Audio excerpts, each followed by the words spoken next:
আগেই এনআইএ চলে গিয়েছিল এমনটাই রিপোর্ট জানা যাচ্ছে পুলিশ প্রশাসনের তরফে। নির্বাচন কমিশনের কাছে কথা বলবো প্রতিনিধি সোমরাজের সঙ্গে। সোমরাজ, কি রিপোর্টে জানানো হলো?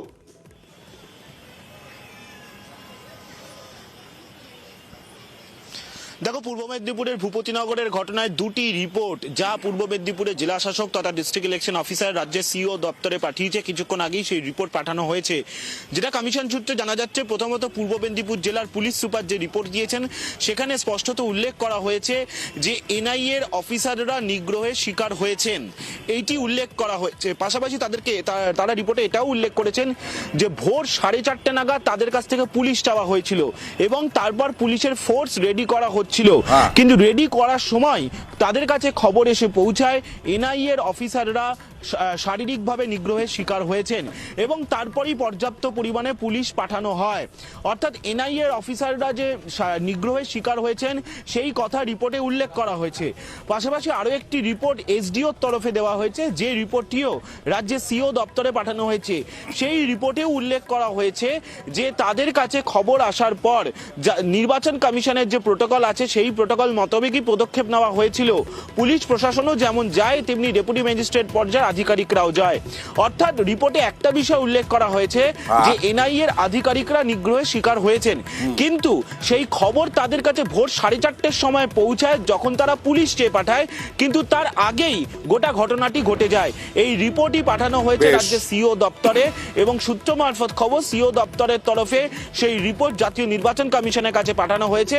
পূর্ব মেদিনীপুরের ভূপতিনগরের এই ঘটনার দরুন জাতীয় নির্বাচন কমিশনের নির্দেশে রাজ্যের সিইও, রাজ্যের মুখ্য নির্বাচনী আধিকারিক আরিজ আফতার পূর্ব মেদিনীপুরের জেলা শাসক তথা ডিস্ট্রিক্ট ইলেকশন অফিসারের থেকে রিপোর্ট চান। সেই রিপোর্টই আজ জমা পড়েছে রাজ্যের সিইও দপ্তরে বলেই কমিশন সূত্রে খবর। আর এর আগে অর্থাৎ শনিবারের পরেই সৌম্যদীপ ভট্টাচার্য এসপি তিনি কি জানিয়েছিলেন দেখুন। এনআইএর একটি দল আপনার ভূপতিনগর থানাতে পৌঁছয় এবং ভূপতিনগর থানার পক্ষ থেকে তাদেরকে সমস্ত রকম সহযোগিতার আশ্বাস দেওয়া হয় একটি পুরনো একটি কেসে। কিন্তু দেখা যায় যে এনআইএর যে সমস্ত টিমগুলি আগে থেকে ফিল্ডে পৌঁছে গেছিল তাদেরই একটি টিম আক্রান্ত হয়েছে। সেখানে পুলিশ পৌঁছবার আগেই তারা সেখান থেকে যাকে ডিটেন করাচ্ছিল একজনকে নিয়ে বেরিয়ে আসতে পারে। এই ঘটনায় একটি গাড়িতে ভাঙচুর হয়েছে এবং একজন মাইনর ইনজুরি হয়েছে, যেটা আমাদের কাছে খবর আছে। একটি নির্দিষ্ট মামলা রুজু করে তদন্ত করা হচ্ছে। আর ভূপতিনগর নিয়ে তো বঙ্গ রাজনীতি তোলপাড়। এর সঙ্গে সঙ্গে আজ পৌঁছে গেল দিল্লিতে নির্বাচন কমিশনের কাছে অভিযোগ জানালেও সেই নির্বাচন কমিশন নাকি অভিযোগ অস্বীকার করেছে নির্বাচন কমিশনার। তার প্রতিবাদে আজকে ধর্নায় নির্বাচন কমিশনের সামনে তৃণমূলের প্রতিনিধি দল। আর সেখানে ধুন্ধুমার বলা যায়, ধস্তাধস্তি পুলিশের সঙ্গে টেনে হিচড়ে বিভিন্ন প্রাক্তন সাংসদ বর্তমান সাংসদ তাদেরকে তুলে নেওয়া হলো। বঙ্গে অনেকদিন ধরেই তৎপর একাধিক কেন্দ্রীয় এজেন্সি। এর মধ্যে 24-এর ভোটের মুখে শনিবার ভূপতিনগরে এনআইএর হানা।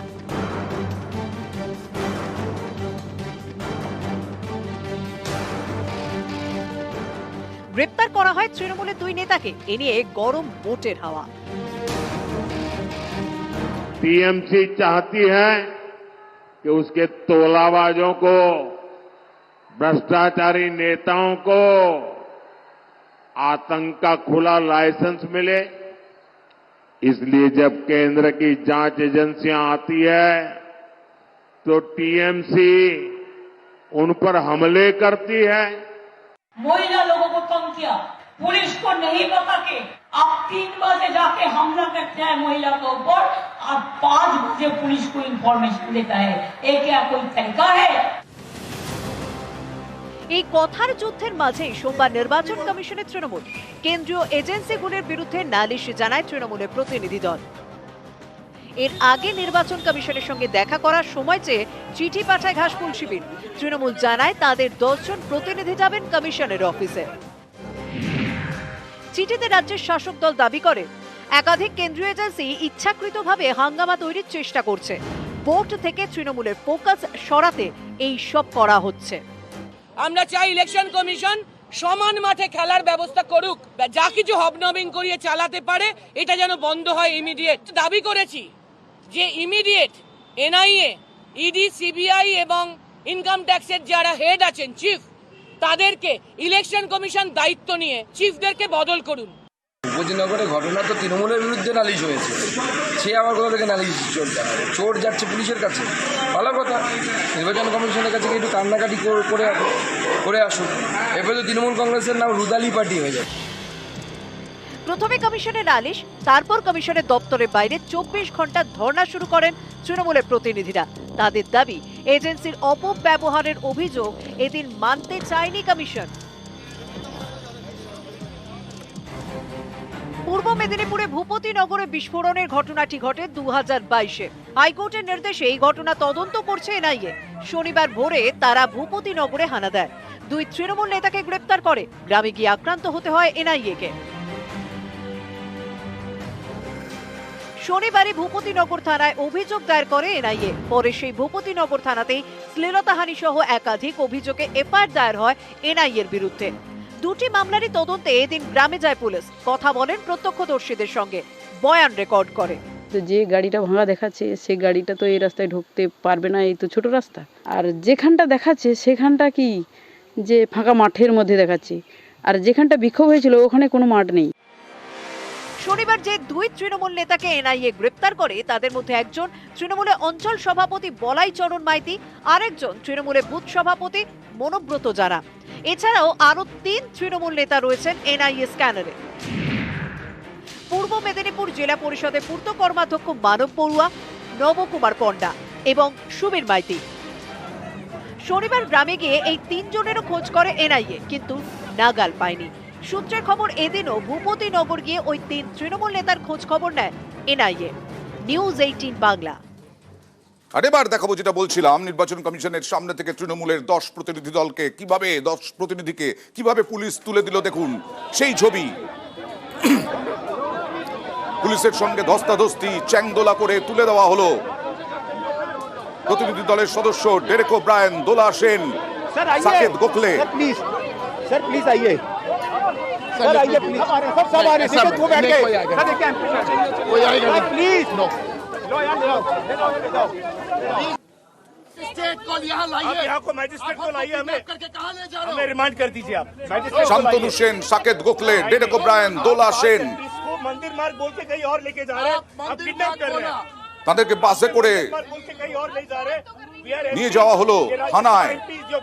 দিল্লিতে তৃণমূলের ধর্নায় উত্তেজনা। শান্তনু সেন কি বলছেন দেখুন। দেখেছেন কিভাবে ইলেকশন কমিশনের অফিস থেকে আমরা শান্তিপূর্ণ অবস্থান করা সত্ত্বেও দিল্লি পুলিশ আমাদের মারতে মারতে চ্যাংদোলা করে বাসে তুলে নিয়ে প্রথমে আমাদের বলা হলো মন্দিরমার্গ থানায় নিয়ে যাবে, তারপর বললো কনট প্লেসে নিয়ে যাবে। এখন কোথায় নিয়ে যাবে কিছুই জানি না, তারা আমাদেরকে বাসের মধ্যে আটকে রেখে দিয়েছে রাস্তার মাঝখানে। আর তৃণমূলের রাজ্যসভার সাংসদ সাগরিকা ঘোষ তিনি কি বলছেন দেখুন। सर आइए, जिस तरह से हमें यहाँ से उठवा रहे हैं, जिस तरह से हमें यहाँ से ले जा रहे हैं, ये तानाशाही है।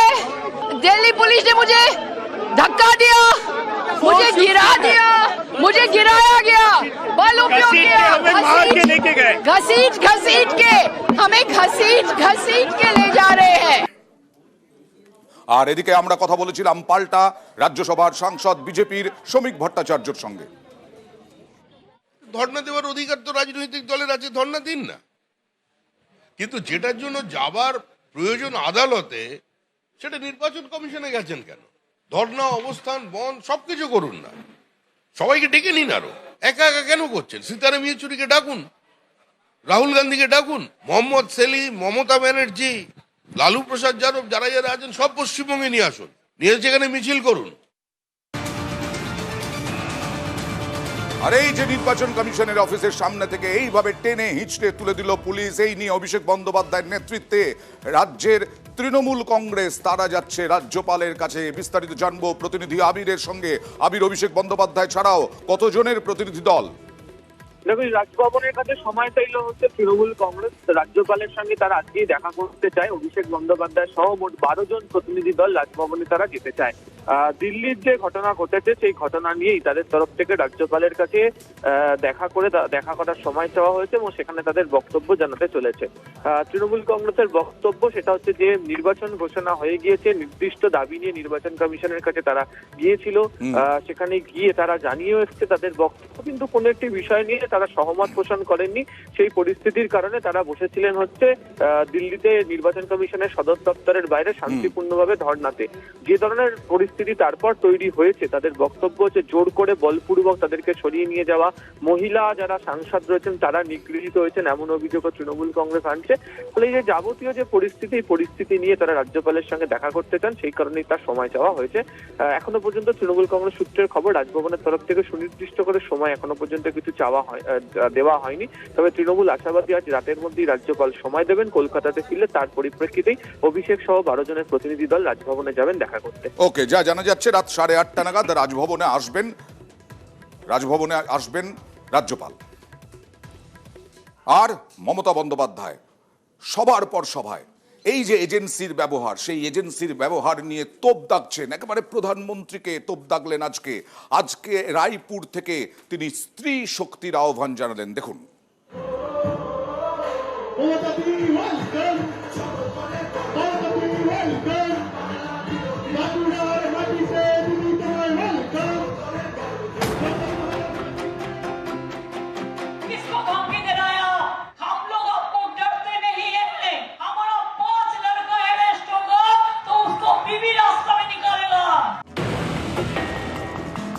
পূর্ব মেদিনীপুরের ভূপতিনগরে বিস্ফোরণ 2022 সালের ঘটনা। এই ঘটনার তদন্তে শনিবার ভূপতিনগরে হানা দেয় এনআইএ। তৃণমূলের 2 নেতাকে গ্রেফতার করে। সেদিনই সুর চড়ান মমতা বন্দ্যোপাধ্যায়। সব জায়গায় তৃণমূল কংগ্রেস কর্মীদের বলবো অল্টারনেটিভ অ্যারেঞ্জমেন্ট করে রাখার জন্য। ও যদি আমার ফার্স্ট টায়ারের নেতাকে অ্যারেস্ট করে, আমার যাতে সেকেন্ড টায়ার থার্ড টায়ার কাজ করতে পারে। আমাদের কর্মীর অভাব নেই, আমাদের মা বোনেদের অভাব নেই। যে মা বোনেরা ঘরে গিয়ে চুল বাঁধে, রান্না করে, সেই মায়েরাই বুথে এজেন্ট হয়ে বসবে। শনিবারের পর সোমবার বাঁকুড়ার সভা থেকে ফের মমতার সুর সপ্তমে। किसको धमकी दे रहा है? हम लोग आपको डरते नहीं है। हमारा 5 लड़का अरेस्ट होगा तो उसको बीबी रास्ता में निकालेगा। हमारा एजेंट को अरेस्ट कर रहा है। अगर आपका हिम्मत है जनता को वोट लेकर, राय लेकर जीतने के लिए, तो आप क्यों अरेस्ट कर रहे हैं? महिला लोगों को तंग किया, क्यों रखने हम जाएंगे? आप 3 बजे जाके हमला करते हैं महिला के ऊपर और 5 बजे पुलिस को इंफॉर्मेशन देता है। ये क्या कोई तरीका है? বাংলার ভোট যুদ্ধে দুর্নীতি ইস্যুকে বারবার হাতিয়ার করছে বিজেপি। আমি বলি ভ্রষ্টাচার সরাও, ওরা বলে भ्रष्टाचारी बचाओ। 4 जून के बाद भ्रष्टाचारियों के खिलाफ कार्रवाई और तेज होगी।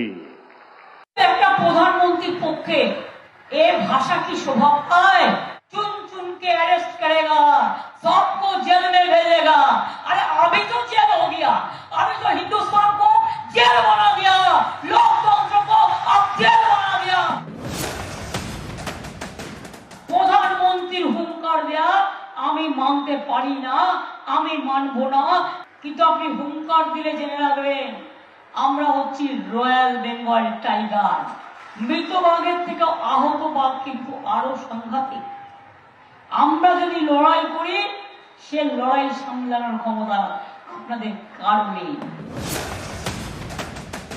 আপনার হুঙ্কার আপনার দলকে অক্সিজেন দেওয়ার জন্য দিন, গণতন্ত্রের জন্য ওটা কার্বন ডাই অক্সাইড, ওটা নাইট্রোজেন, ওটা ইলেকশনে কাজ করে না। ইলেকশনের পরে এখানে তো আমাদের সরকার থাকবে, আর আপনি সবাইকে জেলে পাঠাবেন কোথা থেকে? आपका एक पॉकेट में ये और एक पॉकेट में सीबीआई, एक पॉकेट में ईडी, तो और एक पॉकेट में income tax. NIA CBI BJP का भाई भाई, ईडी और इनकम टैक्स फंडिंग बॉक्स। শিক্ষায় নিয়োগ থেকে আবাস, রেশন থেকে পুরো নিয়োগ, বাংলায় একাধিক দুর্নীতির ইস্যুতে সরব বিরোধীরা। ভোটেও তারা এই দুর্নীতির অভিযোগেই শান দিচ্ছে। এদিন বাঁকুড়া সভা থেকে এ নিয়ে পাল্টা সুর চড়ান মমতা। মিথ্যে কথা বলছে দুর্নীতি, কোথায় দুর্নীতি প্রমাণ করে দেখাও। মুখে বললে হয়ে গেল? চোরদের সম্রাট, গুন্ডাদের সম্রাট, কয়লার সম্রাট। কেন তোমার গরু আসে উত্তরপ্রদেশ দিয়ে টাকা খেতে খেতে, রাজস্থান দিয়ে টাকা খেতে খেতে বাংলায় কেন ঢোকে? আমরা চাই না বাংলা দিয়ে আসুক। ওটা কার আন্ডারে? বিএসএফ, সেন্ট্রাল গভর্নমেন্টের আন্ডারে। কয়লা কার আন্ডারে? সেন্ট্রাল গভর্নমেন্টের আন্ডারে। নিজেরা সামলাতে পারো না ঝুমলা সরকার, ভাওতাবাদ সরকার, কলঙ্কিত সরকার। গণতন্ত্রকে ধুল্ল কলঙ্কিত করেছো, কলঙ্কিত করেছো। নিউজ 18 বাংলা। ভোটের মুখে কোমর বেঁধে কেন্দ্রীয় এজেন্সি নেমে পড়েছে, আর পূর্ব মেদিনীপুর এ নিয়ে সরগরম। তৃণমূল বলছে হারবে, তাই বিজেপি এই সব কাণ্ড ঘটাচ্ছে। মানতে নারাজ গেরুয়া শিবির। मैं आपको गारंटी देता हूं 4 जून के बाद भ्रष्टाचारियों के खिलाफ कार्रवाई और तेज होगी। আপনি হুঙ্কার দিলে জেনে রাখবেন, আমরা হচ্ছি রয়্যাল বেঙ্গল টাইগার। মৃত বাঘের থেকে আহত বাঘ কিন্তু আরো সাংঘাতিক। ভোটের বাংলায় ময়দানে কেন্দ্রীয় এজেন্সি, নজর পূর্ব মেদিনীপুরে। গত শনিবার ভোরে ভূপতিনগরে 2 তৃণমূল নেতাকে গ্রেফতার করা হয়। 2022-এর বিস্ফোরণ মামলায় তাদের গ্রেফতার করে এনআইএ। কাঁথিতে কেন্দ্রীয় গোয়েন্দা সংস্থা সিবিআইও সক্রিয়। গত সপ্তাহে 2 দফায় পূর্ব মেদিনীপুরের ভাজাচাউলির 30 জন তৃণমূল নেতা কর্মীকে তলব করে সিবিআই। 2021-এর ভোট পরবর্তী অশান্তি মামলার তদন্তে তাদের তলব করা হয়। ভূপতিনগর থেকে ভাজাচাউলি এই 2 গ্রামই কাঁথি লোকসভা কেন্দ্রের মধ্যে পড়ে। এই কাঁথি হলো অধিকারী পরিবারের খাস তালুক। এখানকার বিজেপির প্রার্থী বিরোধী দলনেতা শুভেন্দু অধিকারীর ভাই সৌমেন্দু। ভোটের মুখে সেই কাঁথিতেই তৎপর 2 কেন্দ্রীয় এজেন্সি। তৃণমূলের দাবি এ সবই রাজনৈতিক উদ্দেশ্যে, বিজেপিকে বাঁচাতে।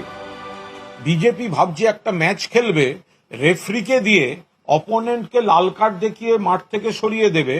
ওরা ফাঁকা মাঠে একা একা খেলার চেষ্টা করছে। সিবিআই কে দিয়ে আবার 30 জনকে ডেকে পাঠিয়েছে, যারা এলাকায়, কাঁথিতে এলাকায় আমাদের সংগঠন করেন, তৃণমূলের বুথের এজেন্ট হন। অধিকারী প্রাইভেট লিমিটেড ভয় পাচ্ছে মেদিনীপুর নিয়ে, সেই কারণে এলাকা ফাঁকা করার জন্য এনআইএ কে ব্যবহার করছে। বুঝে গেছে যে জনগণ তাদের সঙ্গে নেই, তারা হারবে, সেই জন্য এজেন্সিকে দিয়ে এই গন্ডগোলগুলো করানো হচ্ছে। বক্তৃতা শুনে মনে হচ্ছে এটা পঞ্চায়েত নির্বাচন, বড় জোর কোনো বিধানসভার উপনির্বাচন হচ্ছে। তা তাদের পুরো লড়াইটাই যে পশ্চিমবঙ্গের জন্য নয়, দেশের জন্য নয়, শুধু পূর্ব মেদিনীপুরের ওই কাঁথি আর তমলুক নিয়ে, সেটা তাহলে প্রকাশ্যে তারা বলে দিক। তুমি ভোট শেষ হওয়ার সঙ্গে সঙ্গে খুন করতে পারো 27 দিনে 56 জনকে, আর ভোটের আগে তোমায় ডাকা যাবে না, এটা তো চলতে পারে না। ও ডাকাটা কি চলবেই। ইডি ডাকছে ইডির মতো, আদালতের দরজা খোলা আছে, ওখানে যাক। বিজেপির ডাকার প্রয়োজন নেই। নিউজ 18 বাংলা। ভোটের মুখে আবার উঠে এলো সার্জিক্যাল স্ট্রাইক। সৌজন্যে দিলীপ ঘোষ। বর্ধমান দুর্গাপুরের প্রার্থীর মুখে সার্জিক্যাল স্ট্রাইকের হুঙ্কার, জবাব দিতে দেরি করেনি তৃণমূল।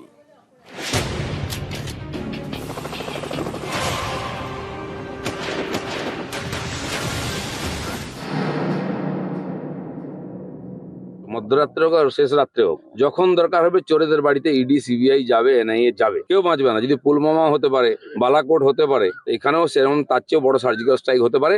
এই দিলীপ ঘোষের দল বিজেপি, তারা পশ্চিমবঙ্গকে মনে করে তারা অঙ্গরাজ্য নয়, তারা একটা বাইরের দেশ, তাই জন্যই সার্জিক্যাল স্ট্রাইক করার কথা ভাবে। Indian Army ने ये जंग शुरू नहीं की थी, but we will bloody hell finish it. Yes, sir. How's the Josh? Hi, sir. How's the Josh? Hi, sir. 2016 সালে সার্জিক্যাল স্ট্রাইক, 2019-এ পাকিস্তানের বালাকোটে এয়ার স্ট্রাইক। 19-এর লোকসভা ভোটের আগেই 2কে হাতিয়ার করে বিজেপি। নরেন্দ্র মোদী, অমিত শাহ থেকে শুরু করে বঙ্গ বিজেপি নেতাদের মুখে বারবার শোনা গেছে সার্জিক্যাল স্ট্রাইক এবং বালাকোটে এয়ার স্ট্রাইকের কথা। ভোটে এর ডিভিডেন্ডও পায় বিজেপি। भारत ने सर्जिकल स्ट्राइक करके आतंकियों को उनके घर में घुस करके मारा है। উনিশের লোকসভা ভোটে দেশে বিজেপি একাই 300 পার, বাংলাতেও 1 লাফে 2 থেকে 18। এবার সামনে লোকসভা ভোট, ভোটের মুখে আবার শোনা গেল সার্জিক্যাল স্ট্রাইকের হুঙ্কার। মধ্যরাত্রে হোক আর শেষ রাত্রে হোক, যখন দরকার হবে চোরেদের বাড়িতে ইডি সিবিআই যাবে, এনআইএ যাবে। যারা রাষ্ট্রদ্রোহী, যারা দেশে বম বন্দুক নিয়ে কারখানা করছে, বম ফাটাচ্ছে, মানুষকে মারছে, বিদেশের সঙ্গে হাত মিলিয়েছে, তাদেরকে মাটির তলার থেকে বার করবে এই আমাদের কেন্দ্র সরকার। কেউ বাঁচবে না। যদি পুলওয়ামা হতে পারে, বালাকোট হতে পারে, এখানেও সেরকম তার চেয়েও বড় সার্জিক্যাল স্ট্রাইক হতে পারে। দিলীপ ঘোষ যেটা সার্জিক্যাল স্ট্রাইক হবেন বলেছেন, সেটা যেভাবে সুকান্ত বাবুরা সার্জিক্যাল স্ট্রাইক করে ওকে মেদিনীপুর থেকে উচ্ছেদ করেছেন, উনি সেটা বোঝাতে চেয়েছেন। বিজেপির মধ্যে সার্জিক্যাল স্ট্রাইক, ঘুমেও স্বপ্ন দেখছে সার্জিক্যাল স্ট্রাইক, বাক্স ব্যান্টরা নিয়ে মেদিনীপুর ছাড়ছে। দিলীপ বাবু ভারতের আইন কথা না বলে বালাকোট আর সার্জিক্যাল স্ট্রাইকের কথা বলছেন, তাতেই পরিষ্কার যে পশ্চিমবঙ্গকে তারা শুধু বঞ্চনা করছেন তাই নয়, পেটে মারছেন, ভাতে মারছেন, আর তারই সঙ্গে বলছেন এটা আমাদের অঙ্গরাজ্য নয়, একে ধ্বংস করে দেবো। আর সেই জায়গায় দাঁড়িয়ে দিলীপ বাবু ভোট চাইবেন, তো তাই জন্য তারাও বুঝিয়ে দেবে দিলীপ বাবুদের কিভাবে শতান মাঠের বাইরে পাঠাতে হয়, সেটাও দেখিয়ে দেবেন পশ্চিমবঙ্গের মানুষ। আমাদের কাছেও লিস্ট আছে, এখানে কার গায়ে কত চর্বি হয়েছে আমরা জানি, চর্বি কি করে ঝরিয়ে দিতে হয় সেটাও জানি। বহু লোকে চর্বি করেছে। কাল পরশুও কিছু লোক আমাদের চমকাচ্ছিল। আমি বলছি ভাই, যে নেতাদের চামচাগিরি করতে এসছে সে নেতা ভেতরে চলে যাবে, তোমার কোনো মা বাপ থাকবে না, অনাথ হয়ে যাবে, রাস্তায় ঘুরে বেড়াতে হবে, পাবলিক থাপ্পড় মারবে। সে দিন না আসুক, এখন থেকে সাবধান হয়ে যাবে। আর দিলীপ ঘোষ তারিখ বলে না করে দেখে। দিলীপ ঘোষের বিজেপি শুভেন্দুকে চোর বলেছিল। দিলীপ দা আয়নায় মুখ দেখুন, কাদের কথা বলছেন আপনি? আর শুভেন্দু নাদুস নুদুস চেহারা, দিলীপ ঘোষ ওকে বলেছে মেদ পেদ ঝরিয়ে ছাড়বে। আসলে তাকে যেভাবে শুভেন্দু সুকান্তরা অপমান করছে, দেখলে মনে হয় একটু তৃণমূলের দিকে, কিন্তু ওগুলো সমস্তটা হচ্ছে শুভেন্দু আর সুকান্তর দিকে। নিউজ 18 বাংলা। এবার চলে যাব ঠাকুরনগরে। ঠাকুরনগরে গতকাল সন্ধ্যা থেকে টান টান উত্তেজনা। বড় মা বিনাপানি দেবীর বাড়ি ঘর কোথায় কার অধীনে থাকবে, কার দখলে থাকবে। শান্তনু সেনকে দেখা গেল বিরাট হাতুড়ি হাতে তালা ভাঙতে বড়মার ঘরের হাতুড়ি দিয়ে বড়মার ঘরের তালা ভাঙা হলো। আর সেই তালা গতকাল রাত 1:40 তালা দিয়ে দেওয়া হলো। তারপরে আজকে বিকেল 3টের সাথে পুলিশের উপস্থিতিতে তালা খোলা হলো। কারণ অভিযোগ দায়ের হয়েছিল, মমতা বালা ঠাকুর অভিযোগ দায়ের করেছিলেন। কি বলছেন মমতা বালা ঠাকুর দেখাবো। আমি 2 দিন ধরে বাইরে একই কাপড়ে স্নান করে নিই, আমার কোনো কিছু না, আমার এভরিথিং যা কিছু সব ওখানেই থাকে। পুলিশের কাছে আমি বলেছি আমার আগামীকালকে আমার শপথ গ্রহণ, তাই তারা এসে প্রশাসন থেকে তাদের তালা খুলে আমাকে আমার শুধু ডকুমেন্টস মানে আমি এখনো দেখিনি, কারণ আমার প্রাথমিক যে জিনিসের প্রয়োজন সেটা আমি নিয়েছি। এবং সেখানে জয় শ্রীরাম স্লোগান দিচ্ছিল বলে আমাদের যারা ঠাকুরের ভক্ত তারা জয় হরি বল বলে স্লোগান দিয়েছে। কি করবে না করে তাদের কোনো কিছু না, সে বসে আছে কি না আছে সেটা তার ব্যাপার, ও বসুক ধন্যবাদ যেখানে খুশি, সেটা আমার নিয়ে মাথা ঘামানো নেই। আর পাল্টা শান্তনু ঠাকুরের বক্তব্য, তৃণমূলের দুষ্কৃতীরা এসে এখানে এই ঘরকে দখল নিতে চেয়েছিল, মতুয়া ভক্তরা বাধা দিয়েছে, বাধাতে তৃণমূলের দুষ্কৃতীরা পিছু হটেছে, তাদেরকে মতুয়া ভক্তরা হাঁটিয়ে দিয়েছে।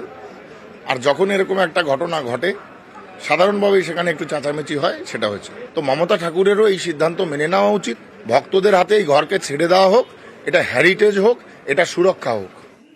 আর মমতা বালা ঠাকুর কাগজপত্র নিয়ে বেরিয়ে যাওয়ার পরেই ডঙ্কা নিয়ে একেবারে বাজিয়ে মাতনে মাতলেন শান্তনু ঠাকুর। কথা বলবো প্রতিনিধি অনিরুদ্ধ কীর্তনিয়ার সঙ্গে। অনিরুদ্ধ, একেবারে মমতা বালা ঠাকুর কি ঘর ফাঁকা করে দিলেন, একেবারে শান্তনু ঠাকুর কি ঘর দখল করে নিলেন? এই আনন্দে কি শান্তনু ঠাকুর ডঙ্কা বাজালেন? কোন পরিস্থিতিতে দাঁড়িয়ে এখন বিষয়টা?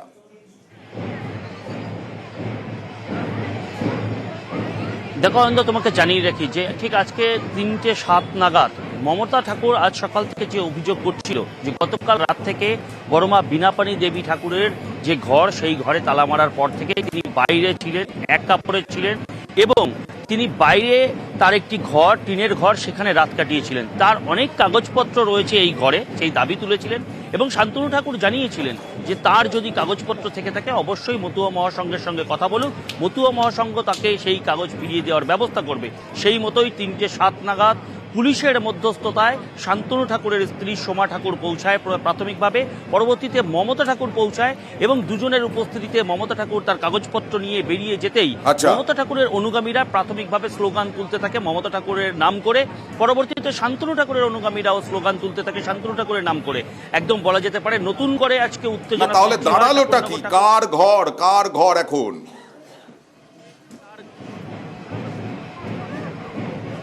একদমই তার পরবর্তীতে কিন্তু এই শান্তনু ঠাকুরের অনুগামী যারা আছেন মতুয়ারা, তারা কিন্তু একটা দাবি তুলেছেন, এই ঘরকে হেরিটেজ করতে হবে। সেই দাবিতে অনড় ছিলেন তারা।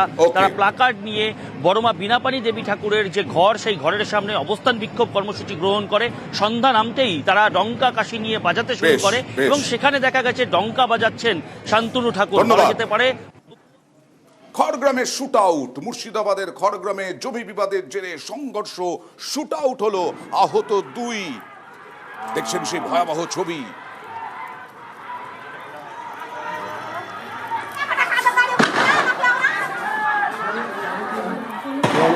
এইরকম সংঘর্ষের মধ্যে গুলি চললো, গুলির আওয়াজ পেলেন।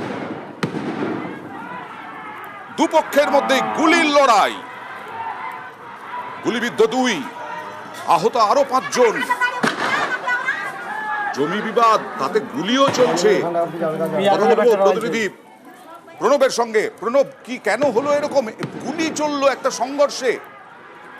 একদম তাই। দেখো, খড়গ্রামের যে সাদল গ্রাম পঞ্চায়েত রয়েছে, সেই সাদল গ্রাম পঞ্চায়েতের পাশেই যে বাঁধ রয়েছে, সেখানে একটা জল ট্যাঙ্কি বসানো নিয়ে গ্রামের যে পঞ্চায়েত সদস্য রয়েছে সারুল শেখ, তার সঙ্গে বিবাদ চলছিল প্রতিবেশী কয়েকজনের, এবং সেই বিবাদটা কিন্তু জমি নিয়ে দীর্ঘদিন ধরে চলছিল। এবং আজকে তোমার বিকেলবেলাতে হঠাৎ করেই তারপরেই দুই পক্ষের মধ্যে শুরু হয়ে যায় প্রথমে মারপিট, তারপরে কিন্তু গুলি চলতে শুরু করে এবং গুলিতে 4 জন আহত হয়েছে। হ্যাঁ ওয়েন্দা, প্রণব, দুপক্ষ কারা? কি দুপক্ষ তৃণমূলেরই দুটো গোষ্ঠী বলে কিন্তু অভিযোগ। যে সারুল গ্রাম পঞ্চায়েত, তোমার সাদল গ্রাম পঞ্চায়েতে দুটো পক্ষ রয়েছে। একটা হচ্ছে তোমার যে পঞ্চায়েত সদস্য, সেই হচ্ছে মূল অভিযুক্ত বলে কিন্তু গ্রামবাসীরা অভিযুক্ত। অর্থাৎ নব্য এবং যে নতুন, নব্য এবং পুরাতন দুই গোষ্ঠীর মধ্যে কিন্তু এই বিবাদ, এবং সেই কিন্তু অভিযুক্ত। এবং মোট গুলিবিদ্ধ কিন্তু হয়েছে অয়ন্দা 4 জন। তাদেরকে খড়গ্রাম 4 জন গুলিবিদ্ধ। খড়গ্রামে জমি নিয়ে বিবাদের জেরে 4 জন গুলিবিদ্ধ। 4 জন গুলিবিদ্ধ। খড়গ্রামে বিবাদের জেরে 4 জন গুলিবিদ্ধ। তাদের অবস্থা কেমন? শারীরিক পরিস্থিতি কেমন প্রণব? দেখো, তাদেরকে প্রথমে খড়গ্রাম যে গ্রামীণ হাসপাতাল রয়েছে সেই হাসপাতালে নিয়ে যাওয়া হয়, তারপর কিন্তু মুর্শিদাবাদ মেডিকেল কলেজে স্থানান্তরিত করা হয়েছে। তবে তাদের যে গুলি লেগেছে সেগুলো হচ্ছে দোনালা বন্দুক দিয়ে গুলিটা করেছে, সেই কারণে তারা কিন্তু আশঙ্কামুক্ত বলে প্রাথমিকভাবে জানা গেছে, চিকিৎসকরা জানিয়েছেন। এবং মুর্শিদাবাদ মেডিকেল কলেজে কিন্তু ইতিমধ্যে স্থানান্তরিত করা হচ্ছে। ধন্যবাদ।